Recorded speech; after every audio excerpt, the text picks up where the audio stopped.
Yes, I think we do. I think anybody that stands up for the right, for what they believe, is a hero in my book.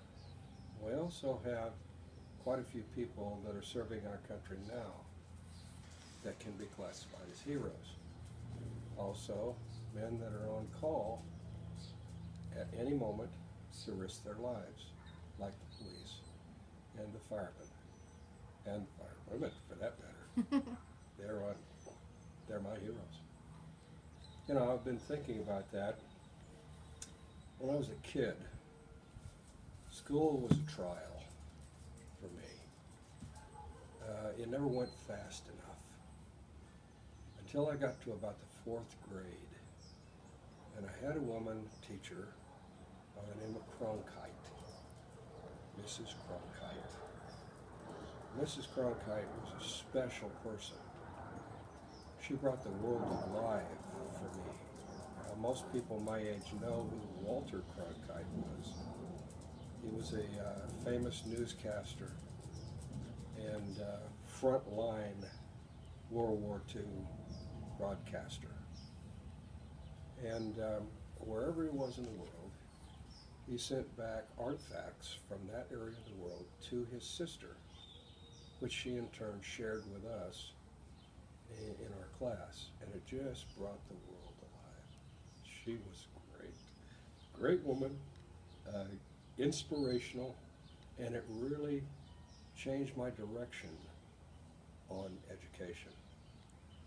She taught us everything from world history, American history, calligraphy, things that you wouldn't think were important. At least I didn't think was important when I was in the fourth grade, but have turned out to be something that I'll remember for the rest of my life. So she was something. That's one. You want another one? You know, I don't know.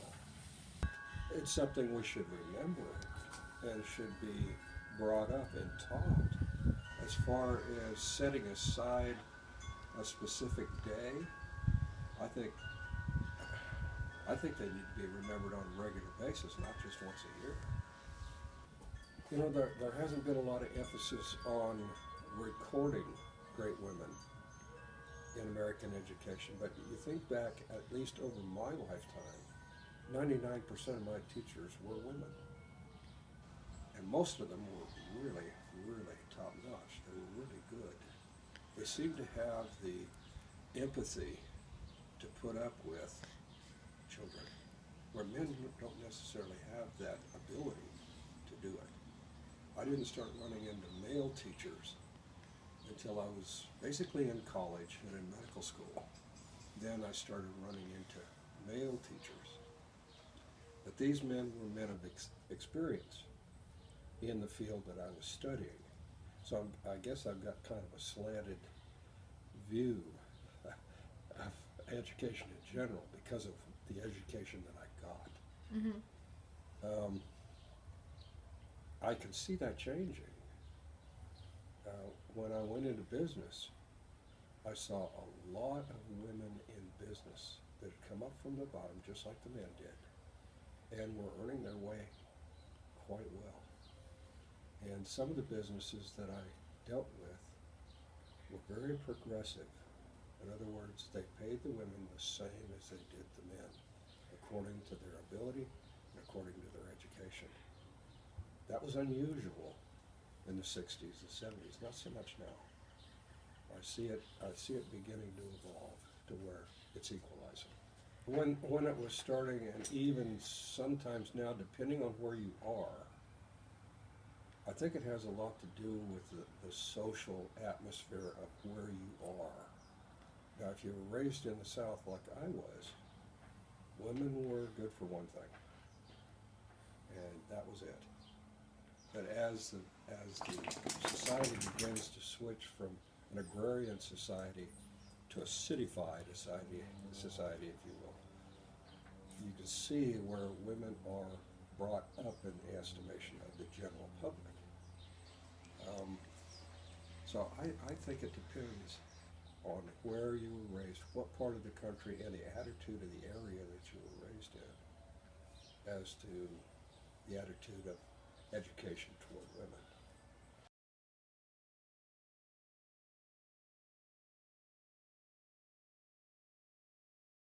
Not as much as it was.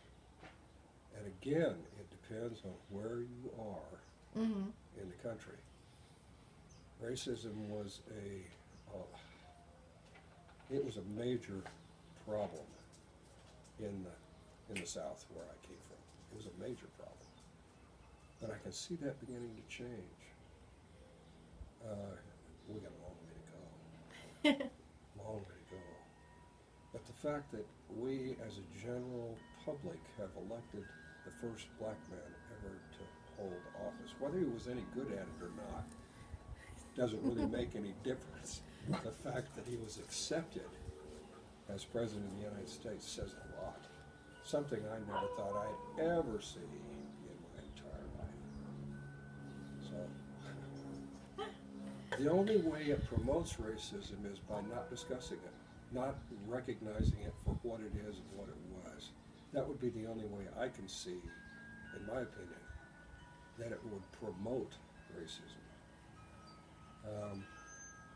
You have to recognize it. I mean, it's a fact of life. There's no way to get around it. Persecution. I happen to endure some of that because of my religion. Where I was raised, again, where I was raised. I think the only way you promote wrong is to ignore it. If you recognize it, bring it out, discuss it, and realize how stupid it really is. Because, like my grandfather said, everybody starts out on the same page with me. They have to earn my disrespect. So, take that for what it's worth. That's my personal opinion on that. Yeah, well, yes.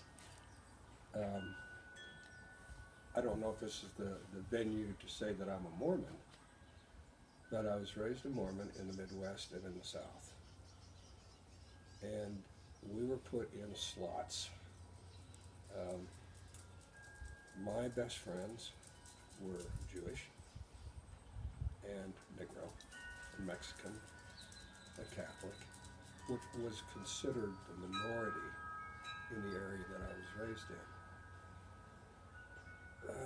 It was more persecution than racism.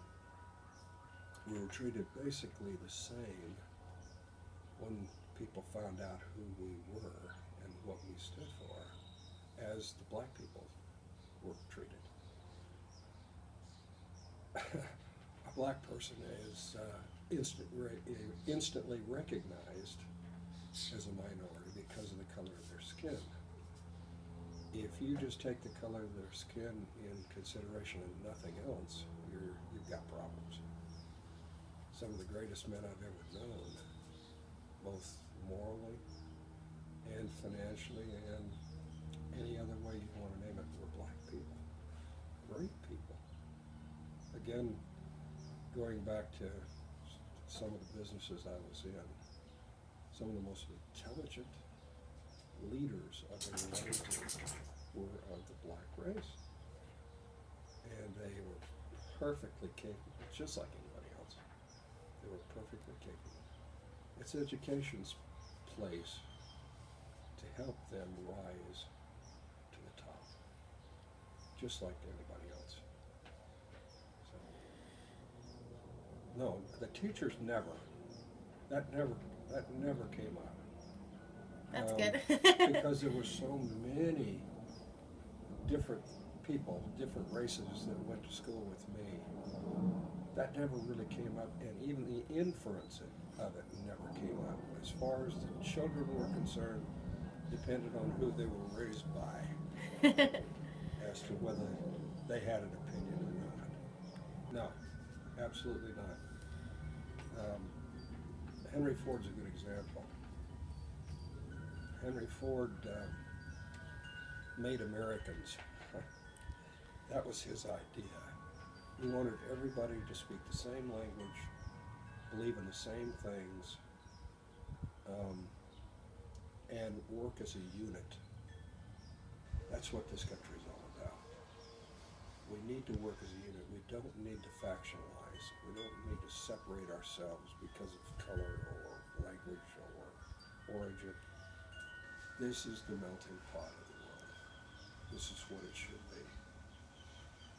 I can remember bits and pieces of that.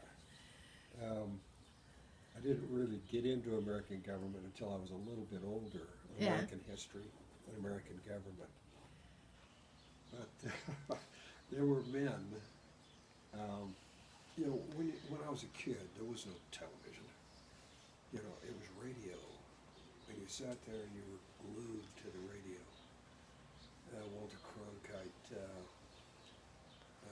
There were like 5 or 6 Kelton born. There were 5 or 6 men that came on the radio that were just amazing storytellers. And they were Americans first.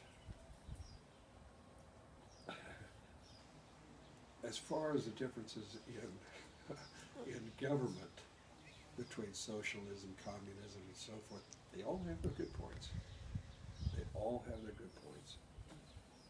The most livable, I can't say that democracy is the best, it's the most livable for human beings to live by than any of the other, because it cuts out the totalitarianism of socialism and communism and some of the other isms, and turns it more toward the people and allows the people to have a say in what's going on.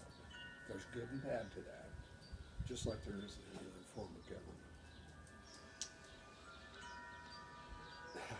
The only way that textbook can be considered bad is if it concentrated on one over the other. Everything has to be recognized for what it is. You have to pick out the good parts of each different government or each different social control, if you will, between communism and all the other forms of government.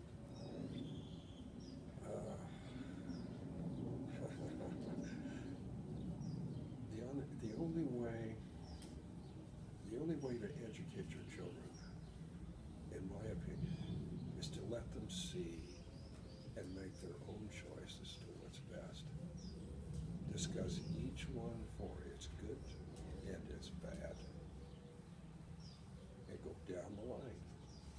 Say, okay, now, do you believe that communism is better than democracy? Tell me why. Give me instances of why you think this is better than the other.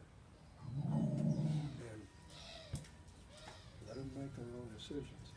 Anybody that has a brain that's able and capable quickly becomes, of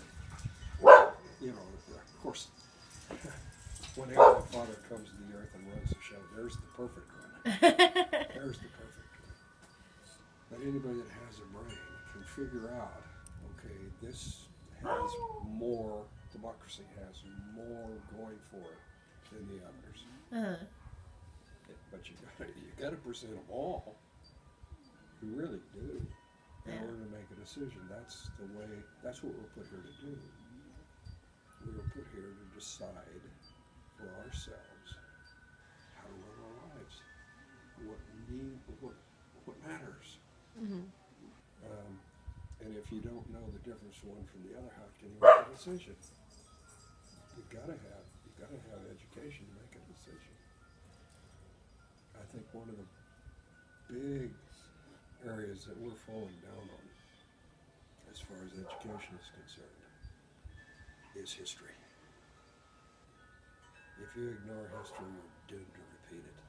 Mm-hmm. There are so many examples in my life of people that have ignored history. They've repeated it, and it's come out exactly the same way it did before. If they'd have just read their history book, it would have never attacked Russia when he did, Yeah. because Napoleon did exactly the same thing and got his tail handed to him. In the same reason, for the same reasons. And yet you look at it from the other point of view, from the Allies' point of view. You look at MacArthur and you look at Patton. They were avid history buffs. They knew exactly where the battles were, how they were fought, and when they were fought. And that's why they won the battles. Yeah. That's why the Germans were so afraid. But you know, there are examples throughout. We really need to concentrate more on world history and American history in our schools today, because it needs to be remembered.